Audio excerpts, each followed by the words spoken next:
Hello students, welcome to the channel. आज से हम लोग स्टार्ट करने जा रहे हैं अपना एमकॉम एंट्रेंस की अकाउंटेंसी।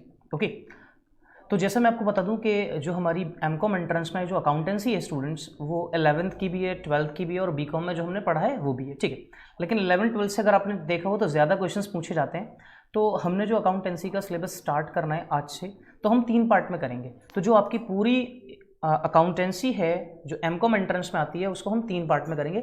आज हम उसका एक पार्ट स्टार्ट करने जा रहे हैं जिसमें हम डिस्कस करने वाले हैं। आज के हम पहले पार्ट में स्टूडेंट्स डिस्कस करेंगे सबसे पहला NPO, not for profit organisation.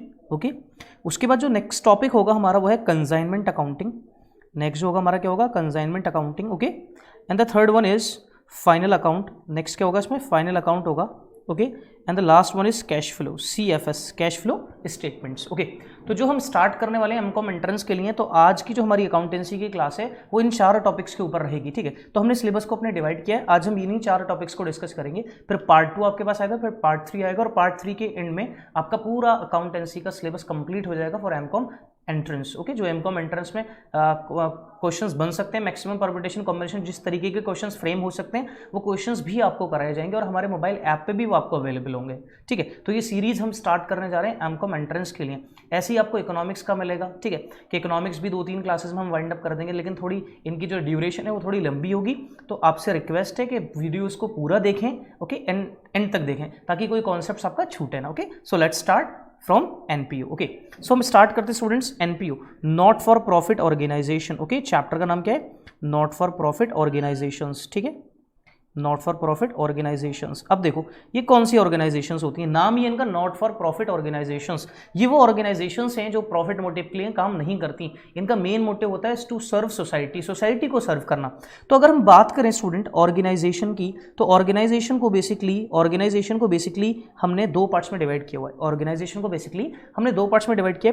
एक होती है हमारी ट्रेडिंग ऑर्गेनाइजेशन, एक हमारी कौन सी होती है, ट्रेडिंग ऑर्गेनाइजेशन। ओके, और दूसरी होती है हमारी नॉन ट्रेडिंग ऑर्गेनाइजेशन। एक होती है ट्रेडिंग और एक होती है नॉन ट्रेडिंग ऑर्गेनाइजेशन। ओके, तो ट्रेडिंग ऑर्गेनाइजेशंस का मतलब जो ट्रेड करती हैं। ट्रेड का मतलब क्या होगा यहाँ पे, ट्रेड का यहाँ पे मतलब क्या बच्चों, ट्रेड का मतलब ये है वो ऑर्गेनाइजेशंस जिनका मेन मोटिव क्या होता है, to earn the maximum profit. जिनका मेन मोटिव क्या है, प्रॉफिट को अर्न करना। और जो नॉन ट्रेडिंग ऑर्गेनाइजेशंस हैं उनका मेन मोटिव होता है सोशल वेलफेयर। क्या होता है इनका, सोशल वेलफेयर। ठीक है, ये सोशल वेलफेयर के लिए काम करते हैं। तो जितना मैं पढ़ाऊंगा इसके नोट्स आपको अवेलेबल हो जाएंगे हमारे मोबाइल ऐप पर। ओके स्टूडेंट, तो आप हमारे ऐप को डाउनलोड कर लें, एमकॉम एंट्रेंस में आपको वो सारी चीज़ें प्रोवाइड करा दी जाएंगी। ठीक है, तो ट्रेडिंग ऑर्गेनाइजेशंस प्रॉफिट मोटिव के लिए काम करती है, नॉन ट्रेडिंग ऑर्गेनाइजेशंस किसके लिए काम करती है, फॉर सोशल वेलफेयर के लिए। ठीक है, अब जो ट्रेडिंग ऑर्गेनाइजेशंस हैं, हर एक ऑर्गेनाइजेशन वेदर ट्रेडिंग और नॉन ट्रेडिंग, ये अपने फाइनेंशियल स्टेटमेंट्स को प्रिपेयर करती हैं at the end of the accounting year. Every organisations have to prepare their financial statements at the end of the accounting year. Accounting year के end में हर एक ऑर्गेनाइजेशंस क्या प्रिपेयर करती हैं, अपना फाइनेंशियल स्टेटमेंट प्रिपेयर करती हैं। ठीक है, हर कोई अपना फाइनल अकाउंट बनाती हैं। ओके, फाइनल अकाउंट चाहे वो ट्रेडिंग हो या फिर नॉन ट्रेडिंग हो, दोनों क्या बनाती हैं, फाइनल अकाउंट प्रिपेयर करती हैं। ठीक है, तो फाइनल अकाउंट, तो अगर हम यहाँ पे देखें फाइनल अकाउंट, तो ये जो ट्रेडिंग ऑर्गेनाइजेशंस हैं इनका जो फाइनल अकाउंट है उसको हमने 3 पार्ट्स में बांटा हुआ है। ठीक है, क्या क्या प्रिपेयर करती हैं वो, 2 अकाउंट और एक स्टेटमेंट। 2 अकाउंट और एक स्टेटमेंट। अकाउंट पहला कौन सा, ट्रेडिंग अकाउंट। ठीक है, पहला अकाउंट कौन सा होता है, ट्रेडिंग अकाउंट। दूसरा अकाउंट होता है इनका profit and loss account. Okay, ये 2 अकाउंट हो गए। तीसरा हमारे पास क्या आता है, balance sheet. Okay, it is not an account, it's an statement of assets and liabilities. ये क्या है, एसेट्स एंड लाइबिलिटीज की स्टेटमेंट है and it shows the position of the business. और ये बिजनेस की क्या शो करती है, पोजीशन। क्या शो करती है, बिजनेस की पोजीशन। ठीक है, अगर क्वेश्चन ये पूछता है कि इनकम स्टेटमेंट कौन सी है, तो इनकम स्टेटमेंट क्या होगी हमारी, profit and loss account. Business की क्या बताती है, इनकम बताती है, तो इसको हम बोलते हैं इनकम स्टेटमेंट के नाम से भी हम इसको जानते हैं। ओके, इतनी बात आपको क्लियर होगी। अगर मैं बात करूं इसमें कौन कौन से अकाउंट आते हैं, भाई हमारे 3 तरीके के अकाउंट होते हैं। तो ट्रेडिंग और पीएनएल में सिर्फ और सिर्फ नॉमिनल अकाउंट की रिकॉर्डिंग होती है। किसकी रिकॉर्डिंग होती है, नॉमिनल अकाउंट की। ओके, और बैलेंस शीट एक स्टेटमेंट है, तो इसमें क्या आता है, इसमें रियल अकाउंट आता है और उसमें क्या आता है, पर्सनल अकाउंट। ठीक है, तो बैलेंस शीट में सिर्फ और सिर्फ 2 ही अकाउंट रिकॉर्ड किए जाते हैं, एक तो रियल अकाउंट, ठीक है, और एक पर्सनल अकाउंट। रियल अकाउंट जो एसेट्स के लिए है और पर्सनल अकाउंट किसके लिए, पर्सन के लिए है। क्लियर है। ओके, उसके बाद अगर हम देखें जो हमारे पास नॉन ट्रेडिंग ऑर्गेनाइजेशंस हैं, नॉन ट्रेडिंग ऑर्गेनाइजेशंस वो भी अपना क्या बनाती हैं, फाइनल अकाउंट। तो उनके भी 2 अकाउंट है और एक स्टेटमेंट है। 2 अकाउंट है और उनका क्या है, एक स्टेटमेंट है। तो जो 2 अकाउंट बनाते हैं, पहले अकाउंट का नाम है रिसिट्स एंड पेमेंट अकाउंट। पहला क्या है, रिसिट्स एंड पेमेंट अकाउंट। ठीक है, receipts and payments account. Clear है, receipts and payment account. Okay, उसके बाद जो नेक्स्ट है हमारा वो है income and expenditure account. Next one is income and expenditure account. Income and expenditure account. Okay, and the last one is 2 account हो गए। ओके, ये 2 अकाउंट हो गए।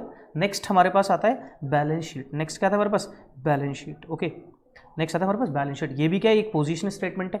अब अगर देखें receipts and payment account, receipts and payment account की अगर हम बात करें बच्चों, तो रिसीट्स एंड पेमेंट अकाउंट, यहाँ पर रिसीट्स एंड पेमेंट की अगर हम बात करें तो इसका जो अकाउंट है ये है real account. Receipts and payment account कौन सा अकाउंट है? It is a real account. ठीक है, रिसीट्स एंड पेमेंट अकाउंट कौन सा अकाउंट है बच्चों? Real account. Income and expenditure account कौन सा है? ये इनकम की बात कर रहा है और एक्सपेंडिचर की, और आपको पता ही है कि इनकम और एक्सपेंडिचर की बात है, कौन सा अकाउंट करते हैं? Yes, very good, that is nominal. Okay, आप लोग मुझे चैट बॉक्स में बताते रहिएगा बच्चों, एक एक चीज जो मैं आपसे पूछ रहा हूँ। ठीक है, आप चैट बॉक्स में बताते चलिएगा, क्योंकि आपको पता है ये प्रीमियर वीडियो है, तो हम आपके पास चैट के थ्रू अवेलेबल रहेंगे। ओके, तो आप चैट में आप मुझसे क्वेश्चन आंसर कर सकते हैं। ठीक है, ओके, तो यहां तक आई होप आप सबको क्लियर हो गए। और रिसिट्स एंड पेमेंट अकाउंट का नेचर क्या है? रियल। ठीक है, क्योंकि ये किसकी बात करेगा? रिसिट्स की। तो क्या रिसिट्स होंगी, मतलब कितना पैसा आएगा और पैसा जाएगा, तो इसका मतलब क्या है? आने और जाने। किसकी बात करें? कैश की। तो कैश क्या कौन सा अकाउंट होता है? एक रियल अकाउंट होता है। तो अगेन बैलेंस शीट में वही 2 अकाउंट आएंगे, कौन कौन से? एक रियल आ गया और दूसरा क्या आ गया? पर्सनल। इसका मतलब क्या है? जो रिसिट्स एंड पेमेंट अकाउंट में जो आइटम्स हैं वो कहां पर रिकॉर्ड होंगे? वो कहां पर रिकॉर्ड होंगे? पर बैलेंस शीट में। लेकिन कब? जब वो कैपिटल आइटम्स होंगे। कौन से आइटम्स होंगे? कैपिटल आइटम्स क्या होंगे? आगे आगे इन सारी चीजों को हम समझेंगे। ठीक है, आई होप यहां तक एक ब्रीफिंग मैंने जो आपको दी है वो क्लियर हो चुकी हो। ठीक है, चलिए नेक्स्ट चलते हैं हम। नेक्स्ट है हमारे पास बेटा डिफरेंस बिटवीन, अगर हम देखें difference between receipts and payment account and income and expenditure account. तो यहां पर है हमारे पास रिसिट्स एंड पेमेंट। ठीक है, receipts and payment account. Okay, receipts and payment account, और यहां पे है हमारे पास income and expenditure account. Income and expenditure account. Okay, तो सबसे पहले बात करते हैं इनके नेचर की, कि रिसिट्स एंड पेमेंट अकाउंट का बेटा नेचर क्या है। तो रिसिट्स एंड पेमेंट अकाउंट का नेचर है, मैं आपको बताऊं, रिसिट्स एंड पेमेंट अकाउंट का नेचर है it is a real account. क्या है? एक रियल अकाउंट है। Okay, and when we talking about income and expenditure account, it is a nominal account. कौन सा अकाउंट है? नॉमिनल। ये हमने अभी ऊपर भी डिस्कस कर लिया था। ठीक है, नॉमिनल अकाउंट। ओके, यहां पर क्या है? ये रिसिट्स एंड पेमेंट अकाउंट किसकी तरह बनता है? Just like cash book. Okay, it is prepared just like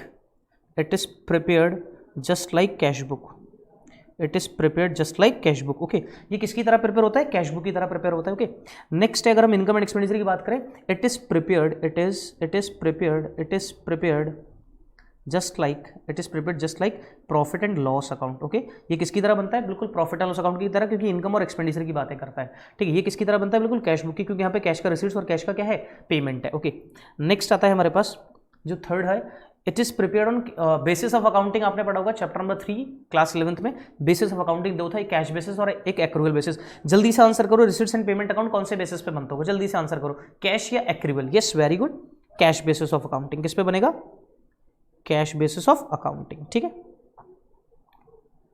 cash basis of accounting. और जो इनकम एंड एक्सपेंडिचर है वो किस पे बनेगा? ये ड्यू बेसिस पे होता है, मतलब एक्रूअल बेसिस। कौन सा होता है?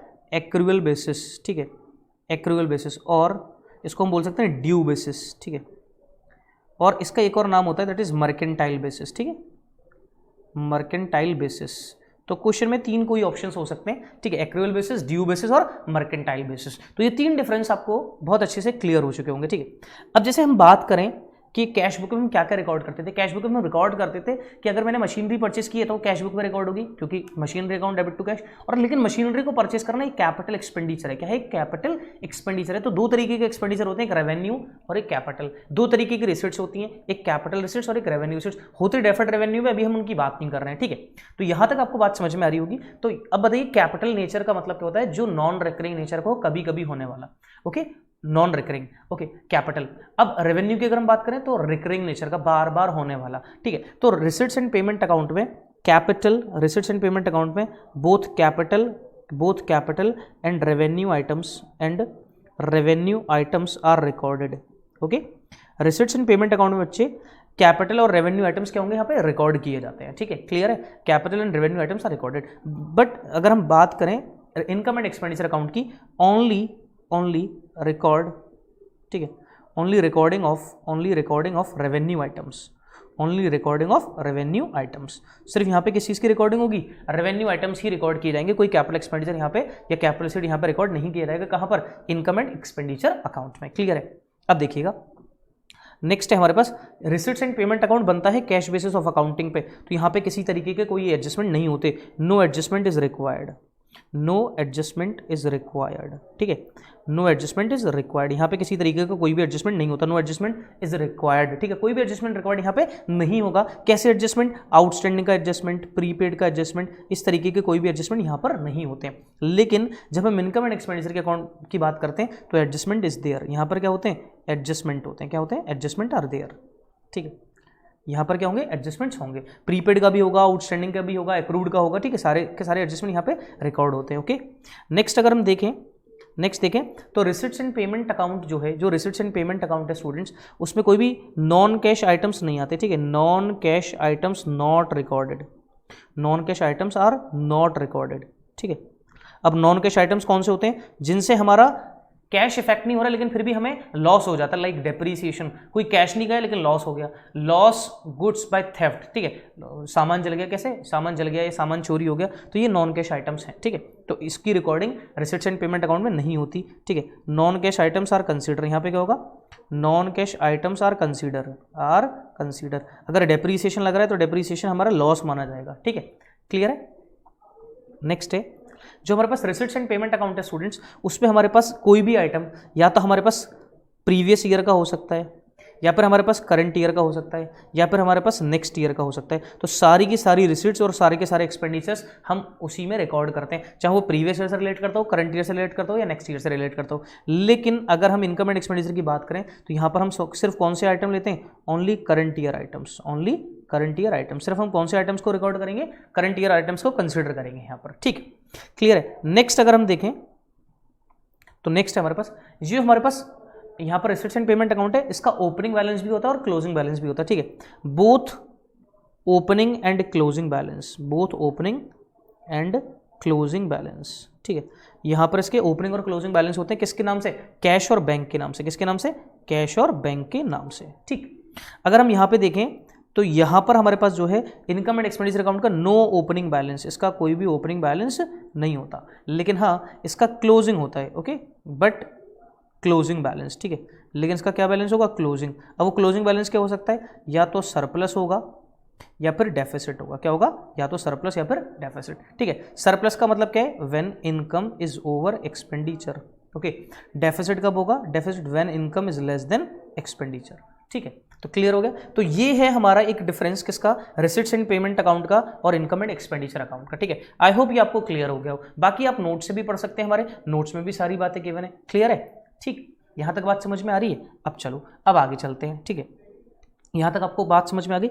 अब बात आती है बेटा यहाँ पे कि जैसे हमारे पास कुछ टर्मिनोलॉजी है, ठीक है, हमारे पास डोनेशंस होंगी, ठीक है, डोनेशंस। तो डोनेशंस दो तरीके की हो सकती है, डोनेशन दो तरीके की, या तो स्पेसिफिक और स्पेशल हो सकती है, स्पेसिफिक और स्पेशल, स्पेसिफिक और स्पेशल, या फिर हमारे पास डोनेशंस होती है जनरल। क्या हो सकती है? जनरल, ठीक है। तो स्पेसिफिक और स्पेशल डोनेशन और जनरल डोनेशन, ठीक है। तो स्पेसिफिक और यहाँ पे क्या डिफरेंस है? देखो, स्पेसिफिक का मतलब ये होती है रेवेन्यू आइटम, क्या होती है? रेवेन्यू नेचर की, ठीक है, मतलब रिकरिंग नेचर, ओके। और जो स्पेसिफिक स्पेशल डोनेशन है ये क्या होती है? कैपिटल नेचर की होती है। किस नेचर की होती है? कैपिटल नेचर, ठीक है, कैपिटल नेचर। अब सपोज करिए आपको किसी ने डोनेट कर दिया कि भाई आपको मैं ये डोनेशन दे रहा हूँ, आपको एक क्रिकेट टूर्नामेंट कराना है। आपको क्या कराना है? आपको एक क्रिकेट टूर्नामेंट कराना है। तो क्रिकेट टूर्नामेंट कराने के लिए मैंने आपको 20,000 रुपये दिए हैं, मान लो, या 2 लाख रुपये दिए हैं, ठीक है, 20 लाख रुपए दिए मान लो, कितना भी ले लो, ठीक है। तो आप ड्यूरिंग द ईयर उसमें सिर्फ 12 लाख रुपए ही खर्चा कर पाए। कितना कर पाए? 12 लाख रुपए। तो अभी भी आपके पास 8 लाख रुपए जो पैसे बचे हैं वो आपके नहीं है, वो आप उसको क्या मान के चलोगे? अपनी लाइबिलिटी, क्योंकि मैंने आपको किस चीज़ के लिए, खर्चे के लिए दिए थे कि आपको क्रिकेट टूर्नामेंट कराना, उसमें से अभी भी पैसा बच गया। तो कैपिटल नेचर का जो आइटम है टूर्नामेंट फंड, वो क्या है? एक लाइबिलिटी ट्रीट किया जाएगा। क्या ट्रीट किया जाएगा? लाइबिलिटी। तो स्पेसिफिक और स्पेशल नेचर के आइटम्स क्या होंगे? कैपिटल नेचर के होंगे। तो जो जनरल डोनेशन है ये रिसिट्स एंड पेमेंट के बाद कहाँ रिकॉर्ड होगा? इनकम एंड एक्सपेंडिचर में। इसकी इनकम एंड एक्सपेंडिचर में कोई रिकॉर्डिंग नहीं होगी, बिकॉज ये कैपिटल आइटम है, स्पेसिफिक और स्पेशल डोनेशन, ठीक है। ऐसी एक वर्ड होता है लेगेसी, ठीक है, लेगेसी। अब देखो ये लेगेसी वर्ड क्या होता है? लेगेसी मतलब क्या है? जिसका कोई लीगल हायर नहीं है, ठीक है, या कोई लीगल हायर है, ठीक है, कोई पर्सन मर गया, डिसीज्ड पर्सन है, ठीक है, डिसीज्ड पर्सन है कोई। अब डिसीज्ड पर्सन है तो उसने क्या किया, डिसीज पर्सन की कोई प्रॉपर्टीज थी, ठीक है, उसने अपनी विल में रिकॉर्डिंग कर दी कि मेरे मरने के बाद इतना पैसा इस क्लब को, इस चैरिटी हॉस्पिटल को, इसको किसी को भी दान में दे दिया जाए, ठीक है। तो लेगेसी जो है, अब लेगेसी में क्या है, अब लेगेसी कौन सा आइटम होगी, कैपिटल आइटम्स। कौन सा आइटम होगी, कैपिटल नेचर का आइटम होगी। बात समझ में आ रही है, लेगेसी कौन सा आइटम होगी, कैपिटल नेचर का। लेकिन कभी कभी इसके साथ एक कंडीशन है। कंडीशन क्या है, कंडीशन क्या है, कंडीशन ये कहता है question, small amount received against legacy, ठीक है, स्मॉल अमाउंट। तो जब भी वर्ड बोल दे स्मॉल अमाउंट अगेंस्ट लेगेसी, तो आप उसको क्या मानना, रेवेन्यू आइटम्स मानना। क्या मानना उसको, रेवेन्यू आइटम्स। अदरवाइज हमेशा लेगेसी को हम क्या मानेंगे, कैपिटल आइटम्स ट्रीट करेंगे, ठीक है।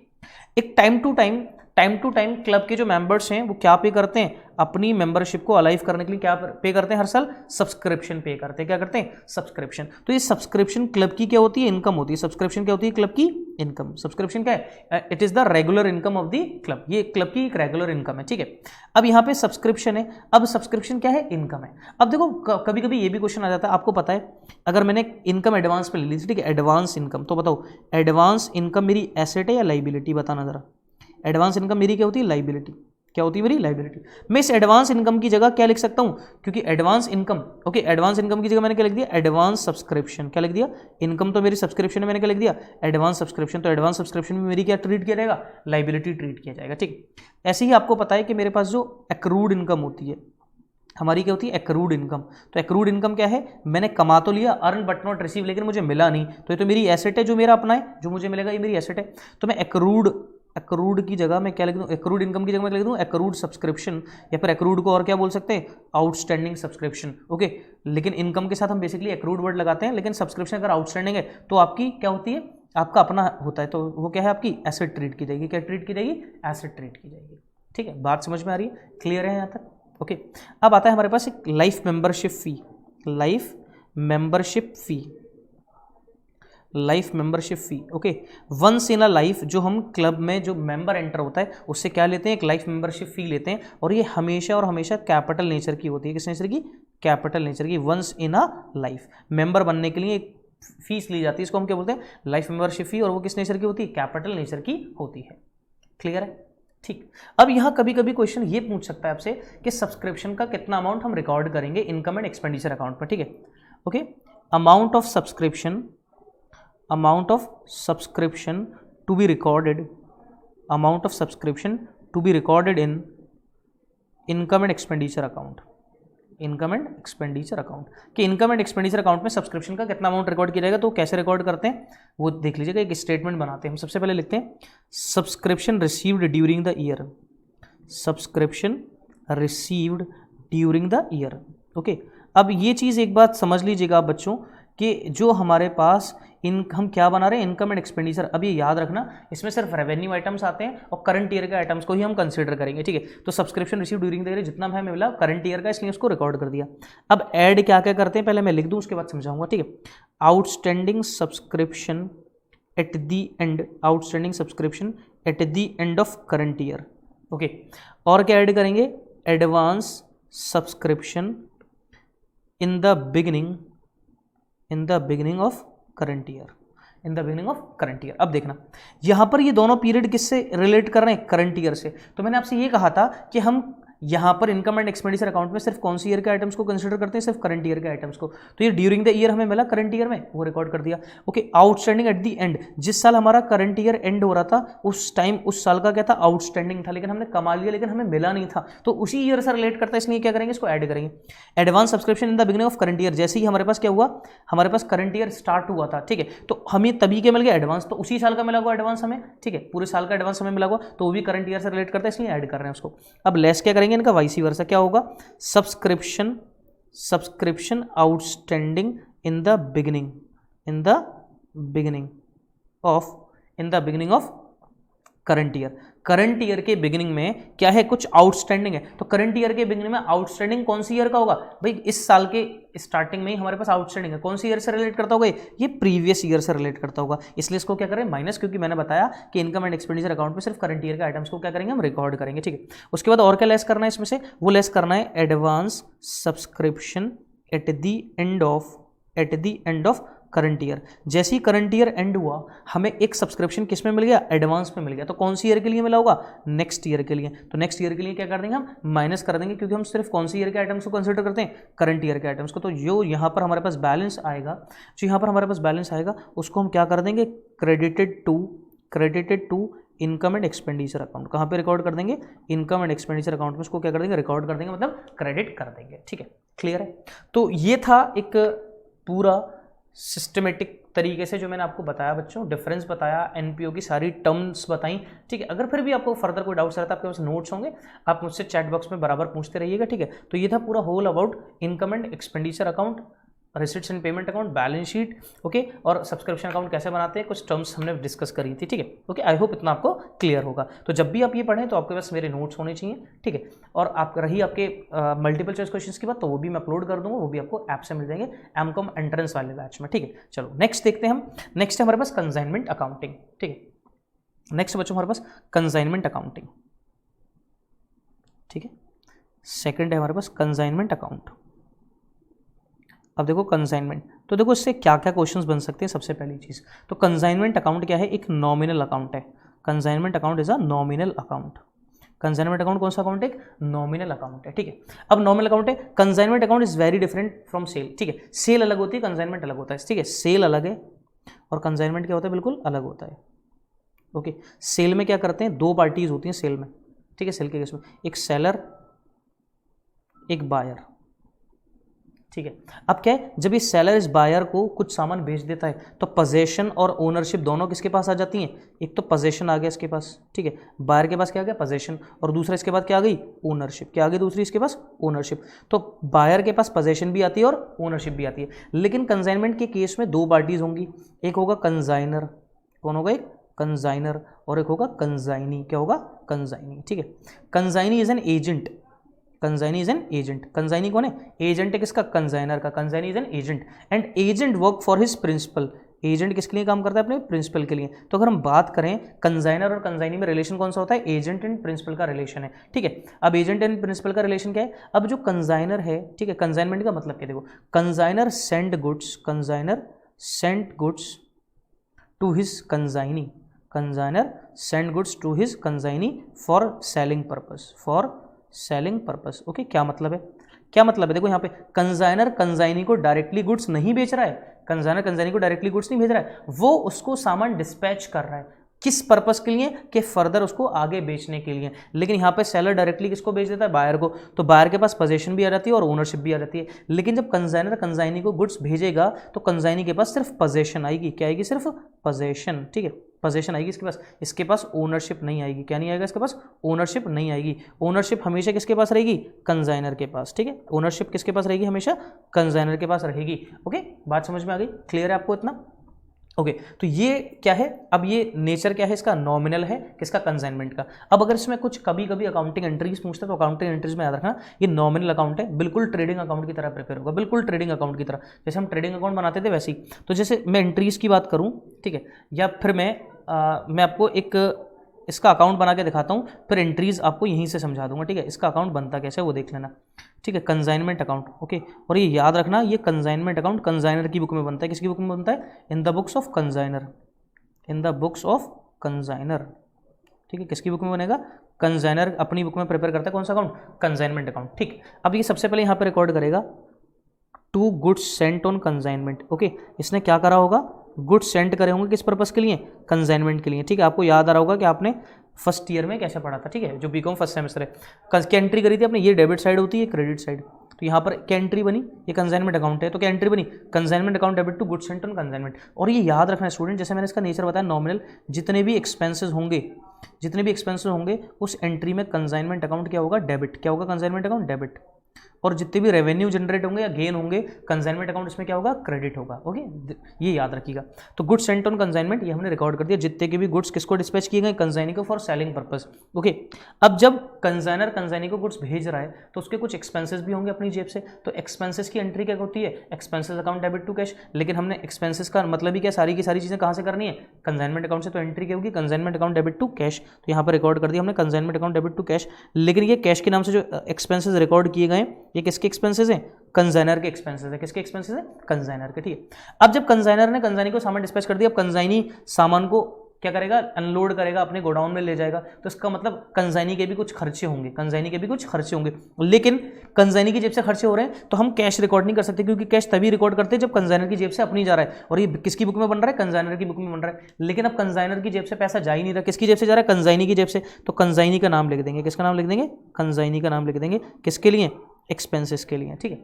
अब देखिएगा, सपोज करें, अब याद रखिएगा जो कंजाइनी है वो किसके लिए काम करता है? कमीशन बेसिस के लिए। किसके लिए काम करता है? कमीशन के लिए काम करता है। तो इसको कमीशन कौन पे करेगा? कंजाइनर। तो कंजाइनर का ये खर्चा है, मतलब कंजाइनमेंट का खर्चा है, ठीक है। तो यहाँ पर खर्चा है तो ऐसे ही रिकॉर्ड होगा, क्या?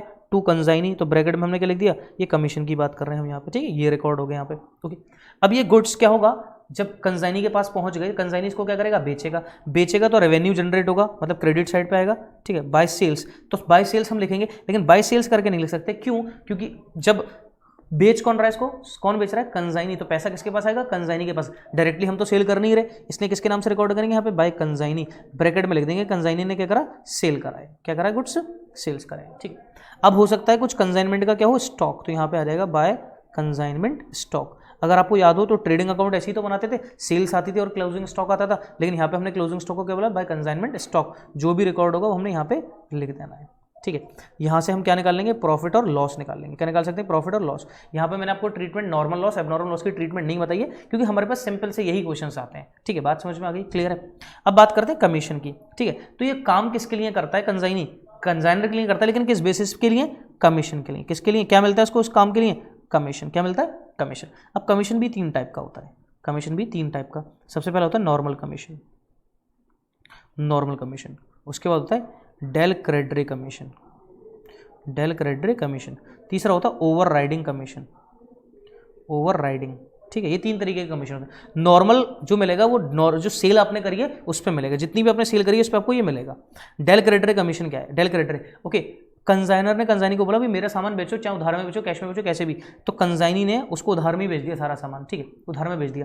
अब कंजाइनी से बोल रहा भाई पैसा तो लाओ। बोले आपने तो कहा था उधार में बेच दो, मैंने तो उधार में बेच दिया। अभी तो वो टाइम की कह रहे हैं, बोले देखो मेरा पैसा डूबना नहीं चाहिए, मैं तुम्हें इसके लिए एक 5% का कमीशन देता हूँ कि मेरा सारा पैसा रिकवर करा के दो। तो अब कमीशन किसको मिल रहा है? कंजाइनी को इस काम के लिए कमीशन मिल रहा है, तो उस कमीशन को हम क्या बोलेंगे? Del credere commission. जब डेटर से पैसा रियलाइज करा के देता है कौन? कंजाइनी, तो उसको एक कमीशन दिया जाता है, इसको क्या बोलते हैं? डेल क्रेडिटरी कमीशन का नाम दिया जाता है, ठीक है। अब एक स्टेटमेंट ये होती है, if del credere commission is paid to consignee, अगर डेल क्रेडिटरी कमीशन कंजाइनी को पेमेंट किया जा रहा है, पे किया जा रहा है, तो इसका मतलब हु शैल लायबल? बताओ कौन लायबल होगा? अगर हम कंजाइनी को पैसा रिकवर कराने के लिए क्या दे रहे हैं? डेल क्रेडिटरी कमीशन दे रहे हैं, और फिर भी बैड डेट्स अगर हमें हो जाए, फिर भी हमें क्या हो जाए? बैड डेट्स अगर हो जाते हैं, तो बताओ इस केस में कौन रेस्पॉन्सिबल होगा? इस केस में बेटा रेस्पॉन्सिबल होगा कंजाइनी। कौन रेस्पॉन्सिबल होगा? कंजाइनी, बिकॉज ही गेट्स, इस काम के लिए उसने क्या लिया? कमीशन लिया, तो कंजाइनी रेस्पॉन्सिबल है। अगर कोई भी डेल क्रेडिटरी कमीशन पे नहीं किया जाता या अलाउ नहीं किया जाता कंजाइनी को, तो इस केस में बैड डेट्स की रेस्पॉन्सिबिलिटी किसकी हो जाएगी? कंजाइनर की हो जाएगी, ओके। ओवरराइडिंग कमीशन का मतलब क्या है? ओवरराइडिंग कमीशन का मतलब क्या है? जो आपका कंजाइनर ने प्राइस डिसाइड किए थे, आप उससे एक्स्ट्रा पे, उससे ज्यादा पे अगर मार्केट में बेच देते हो, तो जितना ज्यादा बेचा, ओवर का मतलब ज्यादा, तो आपको उस पर एक कमीशन मिलेगा, that is called overriding commission, ठीक है। तो हमने देखा कंजाइनमेंट अकाउंट का नेचर था नॉमिनल, लेकिन यहाँ पर 2 पार्टीज हैं, ठीक है। पार्टीज कौन कौन सी यहाँ पे?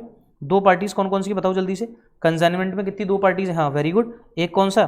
कंजाइनर, और दूसरा कौन सा?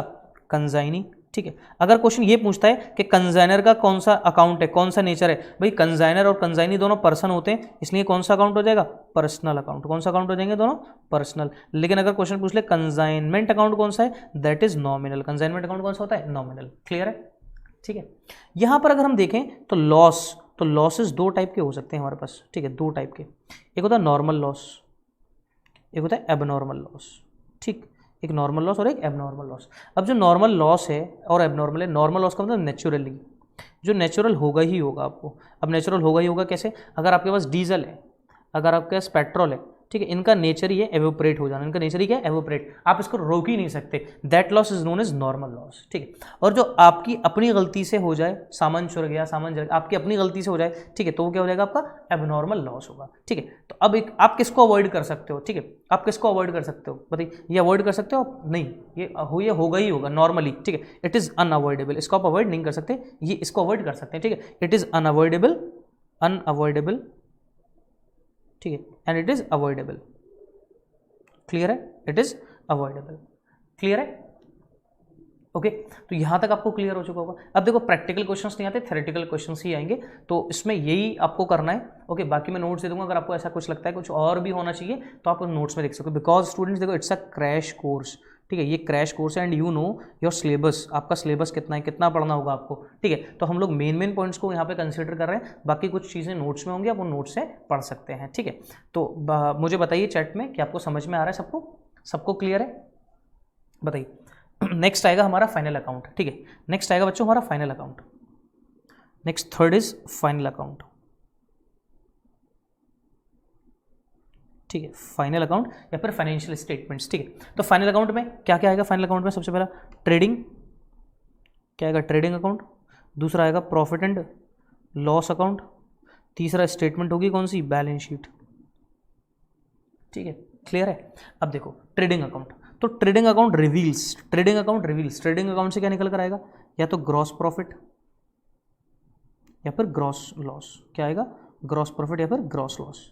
ओके अब ग्रॉस प्रॉफिट और ग्रॉस लॉस ऐसे आ गया। अब देखो ग्रॉस प्रॉफिट ग्रॉस लॉस निकालने का क्या है, हमारे पास एक तरीका भी है।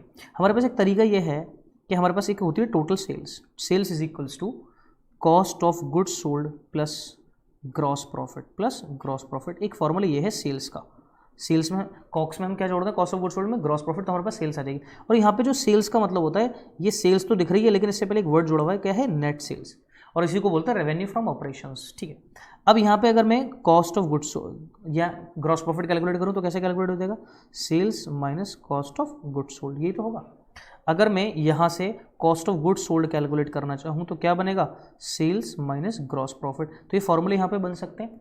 अब ये कॉक्स कहाँ से आएगी? ठीक है, तो कॉक्स कहाँ से आएगी? तो कॉक्स के लिए एक फॉर्मूला है, cost of goods sold is equals to opening inventory मतलब ओपनिंग स्टॉक प्लस परचेजेस। और यहाँ जब भी मैं परचेजेस या सेल्स बोलूँ तो इससे पहले एक वर्ड लगा हुआ है दैट इज नेट, तो जो रिटर्न है उनको माइनस करना पड़ेगा, ठीक है। Opening stock plus purchases plus direct expenses जो वो डायरेक्ट एक्सपेंसेस जो किस पे लगे हैं? प्रोडक्शन प्रोसेस में लगे हैं, माइनस क्लोजिंग स्टॉक, और क्लोजिंग स्टॉक को क्या करेंगे हम?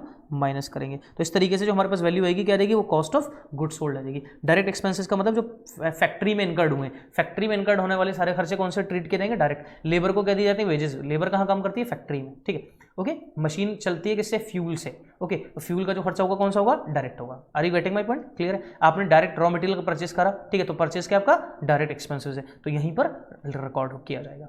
क्लियर है। कॉस्ट ऑफ गुड्स सोल्ड ऐसे निकाल सकते हैं। दूसरा कॉस्ट ऑफ गुड्स सोल्ड निकालने का एक तरीका ये भी है। क्लियर है, ठीक है। अब अगर इसका अकाउंट बनाना चाहें तो अकाउंट कैसे बना सकते हैं भाई? यहाँ पर रिकॉर्ड होगी बाय सेल्स, ठीक है, यहाँ पर रिकॉर्ड होगी, और यहाँ क्या रिकॉर्ड होता है? By closing stock. और ये याद रखना एक चीज़, according to prudence conservatism concept क्या कहता है कि क्लोजिंग स्टॉक को जो रिकॉर्ड किया जाता है मार्केट वैल्यू और book value which ever is lower, किस पर रिकॉर्ड किया जाएगा? मार्केट वैल्यू और book value which ever is lower, इस पर रिकॉर्ड किया जाएगा। यहाँ पर आ जाएगा टू ओपनिंग स्टॉक, यहाँ आ जाएगा टू परचेजेस, परचेज का मतलब नेट परचेजेस, ठीक है, और टू डायरेक्ट एक्सपेंसेस, क्या आ जाएंगे? Direct expenses. Balance sheet figure या तो इस साइड पे आएगा डेबिट साइड पे क्या आएगा? Gross profit. डेबिट साइड पे क्या आएगा? Gross profit. और क्रेडिट साइड पे क्या आएगा? ग्रॉस लॉस आएगा। क्या आएगा? Gross loss. क्लियर है। उसके बाद हमारे पास आता है प्रॉफिट एंड लॉस अकाउंट, ठीक है। अगर हम बात करें किसकी? प्रॉफिट एंड लॉस अकाउंट की, ठीक है, प्रॉफिट एंड लॉस अकाउंट। अब देखिएगा प्रॉफिट एंड लॉस अकाउंट की अगर हम बात करें तो प्रॉफिट एंड लॉस अकाउंट का जो नेचर है वो है नॉमिनल। ऐसे ही ट्रेडिंग अकाउंट का भी क्या होता है? नॉमिनल, क्योंकि मैंने पहले बता दिया था, ठीक है, अभी बताना मैं भूल गया था, तो नॉमिनल अकाउंट है इसका। अब इट रिवील्स, ये क्या रिवील करता है? या तो इससे नेट प्रॉफिट आएगा, या तो इससे क्या आएगा? नेट प्रॉफिट, या फिर इससे क्या आएगा? Net loss. क्या आएगा?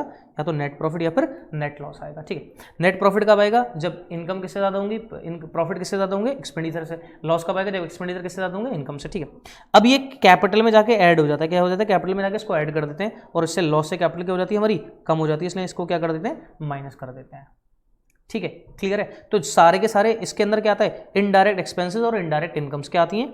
इनडायरेक्ट एक्सपेंसेस और इनडायरेक्ट क्या आती हैं? इनकम्स, ठीक है, इनडायरेक्ट एक्सपेंसेस और इनडायरेक्ट इनकम्स, ठीक। ट्रेडिंग अकाउंट में क्या आता है? ट्रेडिंग अकाउंट में डायरेक्ट एक्सपेंसेस और डायरेक्ट इनकम्स, और दोनों का नेचर ही क्या है? दोनों का नेचर क्या है? नॉमिनल है। दोनों का नेचर क्या है? नॉमिनल है। क्लियर है, ओके। अब देखने जरा नेक्स्ट है हमारे पास, अगर हम देखें यहाँ पर कभी कभी देखो आपसे क्या स्टेटमेंट पूछता है, स्टेटमेंट ऐसे देता है, क्वेश्चन ने दे दिया आपको सेल्स है हमारे पास 1 लाख रुपए की, सेल्स कितनी है 1 लाख रुपए की सेल्स है, ठीक।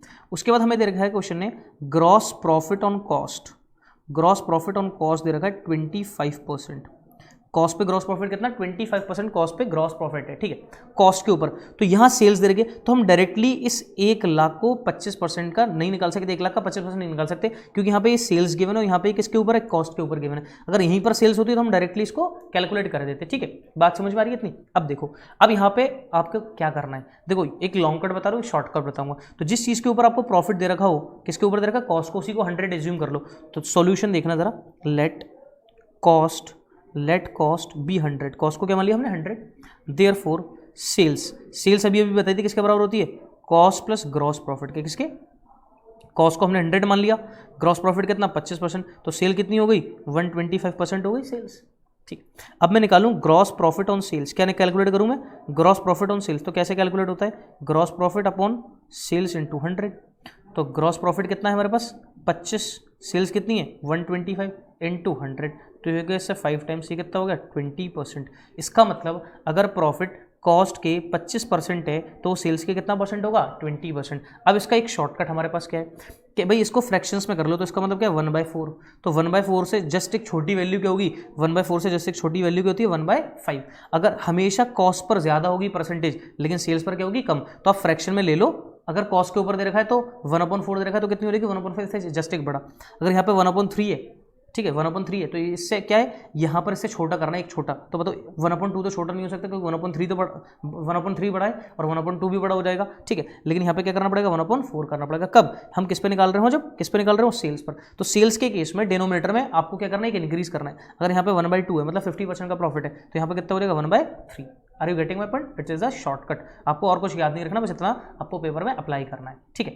अगर नहीं समझ में आया तो वीडियो को दोबारा से देख लेना, ओके मुझे बता देना, मैं फिर से आपको समझा दूंगा। तो लेकिन ये याद रखना कि परसेंटेज किसके ऊपर ज़्यादा होती है कॉस्ट के ऊपर ज़्यादा होती है। अगर कॉस्ट के ऊपर 25% तो उसको फ्रैक्शन में चेंज करा 1/4, तो 1/4 से जैसे छोटा क्या होगा 1/5, 1/3 से छोटा क्या होगा 1/4, 1/2 से छोटा क्या होगा 1/3, इतना करना है। किसके केस में सेल्स के केस में। अब ये नहीं है कि आपको अगर सेल्स दे रखी तो कॉस्ट के केस में ऐसा करना है, अगर सेल्स गिवन है तो कॉस्ट के केस में करना है। अगर सेल्स पे 1/5 दे रखा है तो कॉस्ट पे कितना होगा 1/4, अगर सेल्स पे 1/4 है तो कॉस्ट पे कितना होगा 1/3, अगर सेल्स पे 1/3 तो कॉस्ट पे कितना होगा 1/2, इस तरीके से करना है, क्लियर है। तो इस तरीके के भी क्वेश्चंस आपसे पूछ लिए जाते हैं कि आपसे अब बताओ, अब इसमें डायरेक्ट हम इसको मल्टीप्लाई नहीं कर सकते, ठीक है। तो इसका मतलब अब कितना परसेंट निकालना पड़ेगा हमें 20%, कितना निकालना पड़ेगा 20%। तो 1 लाख का 20% कितना होता है, अगर हम चेक करें तो 1 लाख का बच्चे 20% कितना होता है, ठीक है 1 लाख का 20% कितना होगा 20,000, ठीक है। अब मुझे ये पता है कि सेल्स में से अगर मैं माइनस कर दूं ग्रॉस प्रॉफिट तो मेरे पास क्या आ जाएगी कॉस्ट आ जाएगी, ठीक है। तो सेल्स है मेरे पास 1 लाख की, उसमें से ग्रॉस प्रॉफिट में माइनस कर दूं 20,000, तो कितना बचेगा 80,000, कितना बचेगा 80,000। अब देखो चेक करते हैं 80,000 कॉस्ट है और कॉस्ट पे प्रॉफिट कितना था 25% मतलब 1/4, तो 80,000 का 1/4 कितना होता है 20,000। इसका मतलब प्रॉफिट दोनों से क्या निकल रहा है बिल्कुल सेम निकल रहा है, लेकिन परसेंटेज बस अलग होती है, क्लियर है यहाँ तक, क्लियर है सबको, ठीक है। चलो तो इसमें इतना ही, बाकी बहुत सारी चीज़ें होती हैं लेकिन इससे रिलेटेड मुझे ऐसा लगता है कि इससे रिलेटेड क्वेश्चंस पूछेंगे, ठीक है। चलो नेक्स्ट देखते हैं। और कुछ बच्चे सोच रहे होंगे सर क्या सारी क्लासेस, हाँ बेटा सारी क्लासेस इसी तरीके से आपकी होंगी, इसी तरीके से हम आपका रिवीजन करा देंगे, ताकि आपने पढ़ा तो आपने भी होगा लेकिन यहाँ पे बस आपको रिकैप करा रहे हैं हम लोग, ओके ठीक है। चलो नेक्स्ट देखते हैं। आज का हमारा जो लास्ट है वो है कैश फ्लो स्टेटमेंट। क्या है कैश फ्लो स्टेटमेंट, ठीक है। देखो कैश फ्लो स्टेटमेंट क्या है, ठीक है। Accounting standard 3 deals with cash flow statement. Accounting standard 3 किससे डील करता है कैश फ्लो स्टेटमेंट से, ठीक। इसमें 3 एक्टिविटीज़ होती हैं, एक होगी ऑपरेटिंग, और इससे रिलेटेड मेरी एक वीडियो पूरी बीकॉम एंट्रेंस में भी पढ़ी हो, ठीक। ऑपरेटिंग एक्टिविटी, एक होती है इन्वेस्टिंग एक्टिविटी, और एक होती है हमारे पास फाइनेंसिंग एक्टिविटी, ठीक है। 3 एक्टिविटीज़ होती हैं, 3 ऑपरेटिंग, इन्वेस्टिंग, फाइनेंसिंग। लेकिन अगर रियल लाइफ में देखें प्रैक्टिकली तो सबसे पहले फाइनेंसिंग, देन इन्वेस्टिंग, देन उसके बाद बिजनेस शुरू होता है। सबसे पहले हाउ टू रेज फाइनेंस, कहाँ से पैसा आएगा, उसमें क्या करना पड़ेगा इन्वेस्ट, फिर क्या करना पड़ेगा बिजनेस को शुरू करना पड़ेगा, ठीक है। अब देखो फाइनेंसिंग एक्टिविटी में क्या क्या हो सकता है, ओके। और एक चीज़ याद रखना बेटा, एक चीज़ मेरी हमेशा याद रखना, जहाँ पर गाय जाएगी बछड़ा वहीं पर आएगा, ओके। जहाँ पर जिस चीज़ की जो एक्टिविटी है उससे रिलेटेड इनकम और उससे रिलेटेड एक्सपेंडिचर भी उसी एक्टिविटी में आएंगे। बात समझ में आ रही है आपको, ठीक। अब देखो तो यहाँ पर फाइनेंसिंग एक्टिविटी में इनफ्लो और आउटफ्लो कैसे हो सकता है, इनफ्लो और आउटफ्लो, ठीक है। इनफ्लो कैसे होगा, इश्यू ऑफ शेयर्स को इशू करके, या फिर issue of debentures, issue of debentures, ठीक है। अब देखो शेयर्स को इशू करके कंपनी के पास क्या हो रहा है, इनफ्लो। अब इन शेयर्स पे प्रेफरेंस या इक्विटी पे कंपनी क्या पे कर सकती है, डिविडेंड। तो जब डिविडेंड देगी तो क्या हो रहा है, आउटफ्लो हो रहा है। या फिर रीपेमेंट करेगी किसका, या फिर क्या करेगी, रीपेमेंट करेगी किसका, रीपेमेंट ऑफ प्रेफरेंस शेयर्स। किसका रीपेमेंट करेगी, प्रेफरेंस शेयर्स का रीपेमेंट करेगी। तो भी क्या होगा, फाइनेंशियल एक्टिविटी में आएगा, आउटफ्लो का पार्ट बनेगा, ठीक है। हमने क्या कर लिया, बैंक लोन ले लिया। क्या ले लिया, बैंक लोन, ठीक है। बैंक से लोन लिया तो इनफ्लो हो गया। अब बैंक लोन को क्या करना पड़ेगा, रीपे करना पड़ेगा। क्या करना पड़ेगा, रीपे। तो ये आउटफ्लो हो जाएगा, ठीक है। बात समझ में आ रही है, ओके। डिबेंचर्स हैं तो डिबेंचर्स पे क्या पे करने होंगे आप, इंटरेस्ट। डिबेंचर पे क्या पे कर रहे होंगे, इंटरेस्ट। तो इंटरेस्ट किसका पार्ट है, आउटफ्लो का पार्ट है। अब देखो तो ये क्या है, मैंने क्या कहा, जहां पर गाय आएगी मतलब इनकम जहां आ रही है तो उससे रिलेटेड एक्सपेंडिचर भी कहां जाएगा, उसी सेम एक्टिविटी में जाएगा, उसी सेम एक्टिविटी में वो रिकॉर्ड किया जाएगा। क्लियर है, ठीक। अगर हम इन्वेस्टिंग की बात करें तो जो हम इन्वेस्ट करते हैं वो फिक्स एसेट्स में करेंगे। किसमें करेंगे, फिक्स एसेट में इन्वेस्ट करेंगे। अब जितनी भी फिक्स एसेट्स हमारे पास होंगी वो सारी की सारी किसका पार्ट बनेंगी, इन्वेस्टिंग एक्टिविटी का पार्ट बनेंगी, ओके। अब फिक्स एसेट, अब देखो एक इंपॉर्टेंट बात ये है, गुडविल एक इंटेंजिबल एसेट है, लेकिन इंटेंजिबल एसेट में वो किसका पार्ट है, फिक्स एसेट का पार्ट है। अगर गुडविल नेक्स्ट ईयर में, अगर जैसे ऐसे 2010 है और एक 2011 है, गुडविल आपको देखिए यहाँ पे 90,000, ठीक है। और गुडविल यहाँ पे देखिए 1,00,000 रुपए की, इसका मतलब 10,000 की गुडविल बढ़ गई। तो ये अप्रिसिएशन नहीं हुआ, ये परचेजेस की है हमने। क्या करी है, गुडविल परचेज की है, ठीक है। परचेज करिए मतलब फिक्स एसेट बढ़ गई हमारी। तो फिक्स एसेट बढ़ गई तो कहाँ पर आएंगी, इन्वेस्टिंग एक्टिविटी में। इस केस में कहाँ आएगा, ये इन्वेस्टिंग एक्टिविटी में आएगा, ठीक है। अगर हमारे पास 80,000 रुपए की गुडविल है और वो नेक्स्ट ईयर में हमारी 50,000 रुपए की रह जाती है, इसका मतलब हमने ये नहीं है कि गुडविल बेच दी, ये गुडविल क्या हो गई, अमोर्टाइज्ड। क्या हो गई, गुडविल अमोर्टाइज्ड। तो उस केस में कौन सी एक्टिविटी में आता है, ऑपरेटिंग। किसमें केस में आता है, ऑपरेटिंग एक्टिविटीज में। क्लियर है, क्लियर है। तो यहां पर इन्वेस्टिंग एक्टिविटी में कौन सी एसेट्स आएंगी, सिर्फ फिक्स एसेट्स। अब इनफ्लो किस किस चीज से होगा, आपका सेल से क्या होगा, इनफ्लो। और जब आप परचेजेस करोगे तो आपका क्या होगा, आउटफ्लो होगा, ठीक है। और ऑपरेटिंग एक्टिविटी में बिजनेस को क्या करना है, ऑपरेट करना है। कि बिजनेस को आप कैसे ऑपरेट करते हैं, तो क्या से भाई, प्रॉफिट्स होंगे आपके पास, ठीक है, प्रॉफिट्स होंगे। अब प्रॉफिट्स में आप क्या करेंगे, कुछ एडिशंस और सब्ट्रैक्शंस करेंगे। क्या करेंगे, कुछ एडिशंस और सब्ट्रैक्शंस। अब क्या ऐड करना है आपको, वो याद रखना। जितनी चीजें प्रॉफिट्स को कम करती हैं उन सब आइटम्स को आपको क्या करना है, ऐड। और जितनी चीजें प्रॉफिट्स को बढ़ाती हैं उनको क्या करना है, आपको लेस करना है। क्या करना है, लेस। लेकिन हाँ कुछ हिंट मैं आपको दे देता हूं। अब देखो आपकी अगर एसेट्स, देखो करंट एसेट इंक्रीज हो रही, ठीक है, या करंट एसेट क्या हो जाए, डिक्रीज हो जाए। करंट एसेट क्या हो जाए, डिक्रीज, ठीक है। करंट लाइबिलिटीज क्या हो जाए, या तो इंक्रीज या फिर करंट लाइबिलिटीज क्या हो जाए, डिक्रीज हो जाए, ठीक है। अब देखना जरा, करंट एसेट इंक्रीज हो रही है तो आपका प्रॉफिट बढ़ रहे होंगे, इसलिए क्या करेंगे, इसको माइनस करते हैं। और करंट एसेट आपकी कम हो रही है तो इसका मतलब आपको प्रॉफिट कम हो रहा है, लॉस हो रहा है, तो क्या करेंगे, इसको प्लस, ठीक है। करंट लाइबिलिटीज बढ़ रही है तो आपको क्या हो रहा होगा, आपको लॉस, क्योंकि लाइबिलिटीज को पेमेंट ज़्यादा करने से प्लस करेंगे और इसको क्या कर देंगे, यहाँ पे माइनस कर देंगे, ओके। तो ये था एक बहुत फास्ट क्विक रिवीजन। और इससे रिलेटेड मेरी डिटेल में भी वीडियोस पड़ी हुई हैं स्टूडेंट्स, लेकिन वो बीकॉम एंट्रेंस के लिए आप चाहें तो उनको भी देख सकते हैं। इससे रिलेटेड वीडियोस और भी पड़ी हुई हैं, ठीक है। तो इसी तरीके से हम पार्ट नंबर 2 लेकर आएंगे आपके लिए और पार्ट नंबर 3 लेकर आएंगे, ठीक है। और स्टूडेंट्स अब आपको क्या करना है, प्रॉपर नोट्स बनाइए अपने, ठीक है। नोट्स नहीं बना सकते तो आप जो हमारे नोट्स हैं आप उनको ही अंडरलाइन करके उनको ही ओके उनसे ही पढ़ते रहें, ठीक है। तो लेकिन बेटा पढ़ाई तो करनी है आपको, और आपकी उससे पहले हम आपका सिलेबस भी इंशाल्लाह कंप्लीट करा देंगे, ठीक है। Don't worry about the syllabus, वो इंशाल्लाह आपका कंप्लीट हो जाएगा। आज से हमने शुरू कर दिया बिल्कुल पूरे तरीके से, ठीक है। तो अब ये है, अगर वीडियो पसंद आए तो प्लीज़ वीडियो को लाइक जरूर कर देना, ओके। चैनल को अभी तक सब्सक्राइब नहीं किया तो चैनल को सब्सक्राइब भी कर लें, ताकि हमें भी हौसला अफजाई हो, हमें भी मोटिवेशन मिले, okay. Thank you students, thank you very much.